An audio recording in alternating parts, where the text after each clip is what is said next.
So good day mga master. So ito na yung full video sa Toyota Avanza. So ang problema nito ay yung ABS module. So yung ABS module niya ay sira na talaga. So ngayon, paano natin dineskartihan at pinagana? So yung problema pala nito ay yung left side ng gulong ng customer natin ay hindi sumabay sa tatlong gulong, sa right front at saka sa dalawang nasa likuran ng mga gulong. So yung isa lang yung hindi magtatrabaho. So hindi yan natin bigyan ng sweldo kasi yung isang gulong ay hindi nagtatrabaho. So pag-apak mo ng brake pedal ay yung tatlo lang yung gumagana. So yung isa ay wala. Kaya may tendency na pag-apak mo sa brake pedal, yung sasakyan ay parang kakabig pa kanan dahil yung kumakapit na brake ay nasa right front wheel lang at saka yung dito ay wala. So paano namin siya troubleshoot? So from master cylinder, yung out ng master cylinder to ABS module, at yung output ng ABS module ay walang supply yung isa. Kaya yun yung dahilan bakit ayaw magtrabaho ng isang gulong, hindi siya kumakapit. So yung problema naman ng sasakyan, wala namang nakailaw na ABS or anti-lock brake system.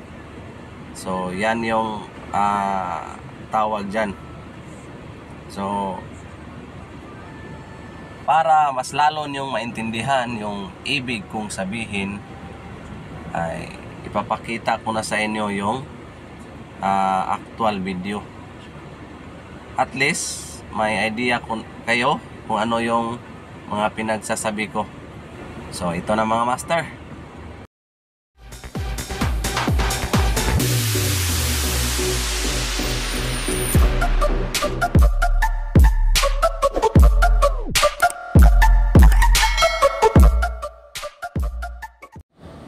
Ito na mga master, ito na yung Toyota Avanza na may problema sa ABS module. So ito yung master cylinder, okay naman yung supply.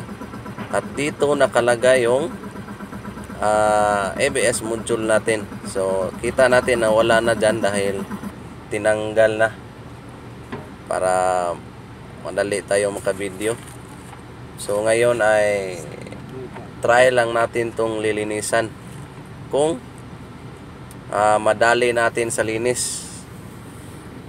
So pag hindi to nakuha sa linis ay good luck na lang sa pitaka ng may-ari dahil may kamahalan din na parts na to. So 35,000 pataas yung price nito. So tinanong na namin at yun daw yung presyo. Kaya pag na-okay to ay hallelujah, bless the Lord. Pero pag hindi to naging okay ay siguradong papayat yung pitaka ng may-ari. So ngayon, fast forward tayo. Pagkatapos nating linisan ay wala talaga, walang alibyo yung linis-linis natin, pero may plan B pa tayo. Sana ay gumana yung plan B natin. So tingnan nyo lang video kung paano ginawa. So ngayon ipapakita ko muna sa inyo kung ano yung kalagayan ng sasakyan na to.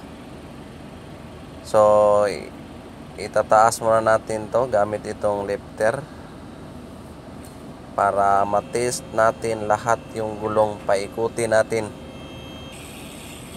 para makita nyo talaga actual. So dito tayo una sa front right.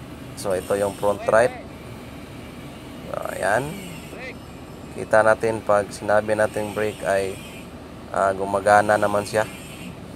So dito sa likod tayo.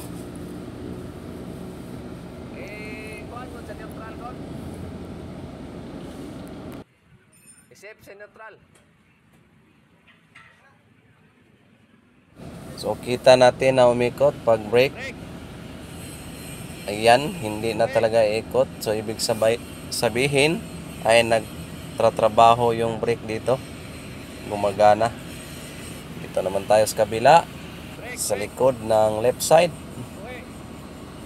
So kita natin na pag brake ay gumagana pa rin siya. Ayan. So dito na tayo sa last na gulong. Ito yung gulong sa driver side na front. So kita natin na sinabi na natin na brake ay ayaw pa rin huminto. Ito yung sinabi ko na gulong na hindi gumagana. So ngayon, paano ba natin paganahin yung gulong na hindi nagtatrabaho? So dito tayo sa ABS module. So kita natin tong ayan, yung dalawang steel tube na tinuro ko. Yan yung supply sa dalawang gulong sa harap. Yan yung dalawa. So ang hindi nagtatrabaho ay itong first. Wala na yung supply. So ito na lang yung gumagana. Kaya dito natin gagamitan ng T-fittings para masupplyan natin yung dalawang gulong. So ito yung gagamitin natin. Ito yung T-fittings. Bali dito natin ilalagay yung dalawang steel tube sa harap para masupplyan yung isang gulong. So sana ay effective yung birada natin. So pagkatapos ng isang oras ay ito na yung setting. So from the master cylinder, itong dalawang tube, so papunta yan dito. Ito yung supply niya. Ito naman yung supply din sa harap. Dito yung out, itong dalawa. So kita natin yung isa na itong isa na kinundim na lang. So ito na yung pinasupply natin sa dalawang harap ng gulong. So sana ay okay itong plan B natin. So ito namang dalawa ay wala naman tong problema dahil yan yung sa likod.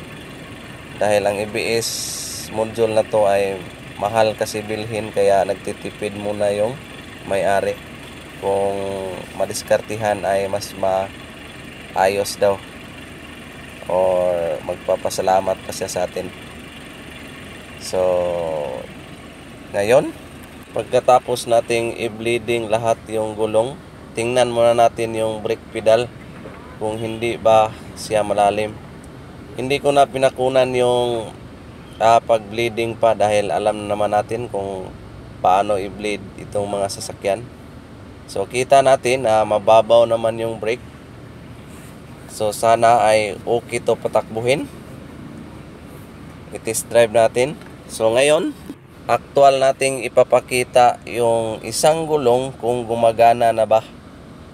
So ito yung hindi gumagana. So brake. Ayan, gumagana na guys. So good job yung trabaho natin.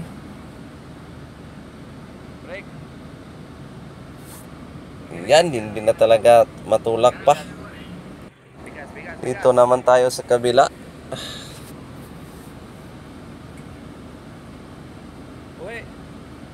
Ayan, medyo okay talaga yung diskarte natin medyo nadali natin.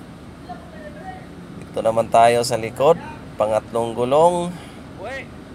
So sure talaga na okay to dahil wala naman tong problema. Brake, okay. So yung problema dito ay yung isang gulong lang talaga. Pero test pa rin natin, baka sabihin nyo na hindi natin pinakita lahat. So ipapakita natin yung 4 na gulong kung gumagana na ba yung brake. So ito yung pang last na gulong. Ngayon ay test drive na natin to at i-test natin yung mga brake kung okay na ba. So kita natin na hindi naman siya kumakabig sa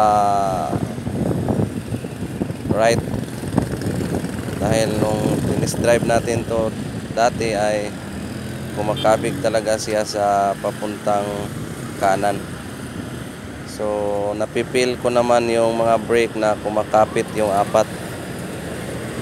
So ibig sabihin ay okay na to, goods na tong sasakyan na to.